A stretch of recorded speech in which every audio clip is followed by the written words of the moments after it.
ప్రజల గుండెల్లో చిరస్థాయిగా నిలిచిన మహానేత వైఎస్ఆర్ అని ఆత్మ చైర్మన్ కొర్ల రాజు యాదవ్, వ్యవసాయ మార్కెట్ కమిటీ చైర్మన్ బొడ్డు గంగారెడ్డి తెలిపారు. ఆదిలాబాద్ జిల్లా బోధ్ మండల కేంద్రంలో దివంగత నేత వైఎస్ రాజశేఖర రెడ్డి 16వ వర్ధంతి సందర్భంగా ఘన నివాళులు అర్పించారు. ఈ సందర్భంగా వైఎస్ఆర్ లాంటి మహానేతకు మరణం లేదని, పేదోళ్ల గుండెల్లో చిల్లు పడితే ఆరోగ్యశ్రీ ద్వారా ఆ చిల్లును పూడ్చి ప్రజల గుండెల్లో చిరస్థాయిగా నిలిచారన్నారు. వైఎస్ఆర్ అని అనేక సంక్షేమ పథకాలు ప్రవేశపెట్టి పేద ప్రజలకు మేలు చేసిన గొప్ప నాయకులని తెలిపారు.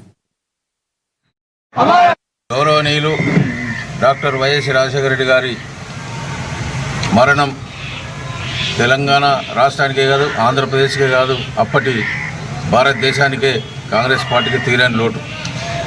ఆయన 18వ వర్ధంతిని పురస్కరించుకొని ఈరోజు బోధ్ మండల కేంద్రంలో, నియోజకవర్గ కేంద్రంలో, మార్కెట్ యార్డ్లో వారికి ఘనంగా నివాళులు అర్పించడం జరుగుతున్నది కాంగ్రెస్ పార్టీ తరఫున.